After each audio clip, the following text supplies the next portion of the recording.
Welcome to the SEMA show in Las Vegas. You're watching Tuning Mania. Hi. Les supercars sont toujours un spectacle excitant. Ce sont les voitures les plus désirées, avec leurs lignes incroyables, leur puissance exorbitante et des détails que l'on ne trouve qu'aux limites du monde automobile. Ils font partie des acteurs principaux au SEMA Motor Show. Et lors de la dernière édition, leur présence avait encore plus d'intérêt qu'auparavant. Cette voiture n'a pas vraiment besoin d'être présentée, c'est la Bugatti Veyron. C'est à une filiale de Volkswagen que l'on doit la résurrection de la marque française et le résultat exposé dégoulinait de luxe. Au niveau technique, on note un moteur de 16 cylindres, 4 turbocompresseurs, 1000 chevaux, des vitesses de plus de 400 km/h et la capacité de passer de 0 à 100 en moins de 3 secondes. Une voiture dont l'impact joint à son prix de plus d'1 million d'euros en fait une des pièces de collection les plus convoitées de la planète. Cependant, le monde des supercars ne se nourrit pas seulement de gros investisseurs, mais il est aussi plein de petites entreprises. Horacio Pagani, le créateur de cette Pagani Zonda, voulait dessiner un de ces monstres et s'est donc attelé à la tâche pour réaliser entièrement cette italienne. Elle s'enorgueillit d'un châssis en fibre de carbone équipé d'un moteur AMG Mercedes de 12 cylindres. À près de 700 chevaux, c'est l'une des voitures les plus exotiques et les plus rapides de la planète. Christian Koenig est un autre passionné qui a réalisé son rêve d'enfance en créant un supercar. Le résultat, la Koenigsegg CCS R de 730 chevaux avec carrosserie en carbone. Son créateur nous en raconte le développement.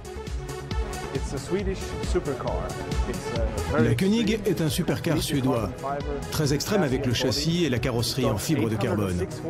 En plus d'être un engin exceptionnel quasiment fait à la main, elle détient aussi le record du monde Guinness de la voiture de production la plus rapide au monde.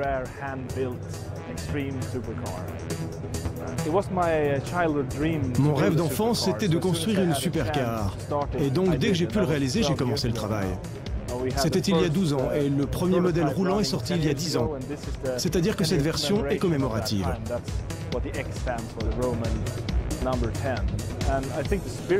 En réalisant ce rêve qui était le but de la société, nous avons démontré au monde qu'il était possible d'en faire une réalité.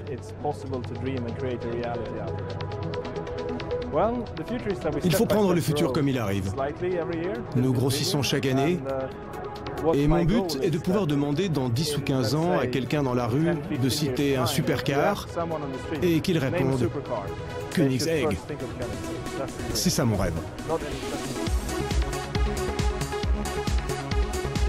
Une liste de supercars ne serait pas complète sans la McLaren F1. Née au début des années 90 pendant une crise du monde automobile, la F1 ne s'est pas vendue massivement comme prévu, mais elle reste très convoitée. Tout comme cette version GTR, similaire à celle qui a gagné les 24 heures du Mans. Son moteur, un V12 BMW de 600 chevaux. La Lamborghini Murcielago est un autre supercar classique, que l'on voit ici en vert acide avec un nouveau moteur de 640 chevaux. Mais pourquoi sommes-nous tellement passionnés par les supercars? Henry Fisker, designer entre autres de la BMW Z8 et des dernières Aston Martin, vient de lancer sa propre marque, Fisker Coach Builders. Il nous parle de l'esprit qui se cache derrière chaque nouveau supercar. L'esprit de Fisker réside dans le design.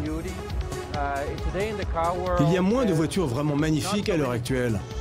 Et elles ne sont pas aussi exclusives qu'avant. Je me souviens que voir une Bentley quand j'étais gamin, c'était quelque chose d'extraordinaire. Une occasion unique. Parce que vous saviez que vous n'alliez pas en voir d'autres avant au moins un an.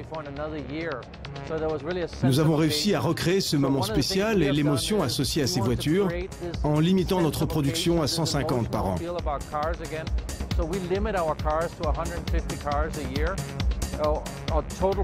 Cela veut dire que si un jour vous voyez une Fisker, vous n'allez pas en voir une autre avant un bon moment, car elles sont tellement exclusives et limitées en production que ça ne risque pas de se reproduire. Notre esprit, c'est donc la beauté et l'exclusivité de nos voitures. C'est par les hautes performances que les meilleurs préparateurs atteignent sur ces voitures que l'on peut apprécier la passion de leurs créateurs. La dernière Ferrari par Novitec, une F430 Spider, à l'apparence, l'intérieur et au moteur turbocompressé de 280 chevaux fortement modifié, se trouvait sur le stand de la Klaus Ettenberger Corporation, importateur aux USA des meilleures customisations allemandes. Il y avait encore cette BMW série 6 préparée par AC Schnitzer, capable d'atteindre les 300 km/h. Ce prototype, avec son kit carrosserie mélangeant une Formule 1 avec une IndyCar et un moteur V8 biturbo, est une voiture qui se veut la plus sportive du monde, la Caparo T1. Mais nous ne pouvions pas terminer notre tour des supercars sans faire un rapide trajet à bord de cette Rolls-Royce à l'écusson incrusté de joyaux, la meilleure du show. Les supercars sont à portée de main. Si auparavant Porsche et Ferrari avaient la main mise sur le marché, c'est désormais au tour des petits artisans et leur production limitée d'ouvrir leur voie dans ce club d'élite, avec des prix et des spécifications qui nous laissent rêver tous les jours.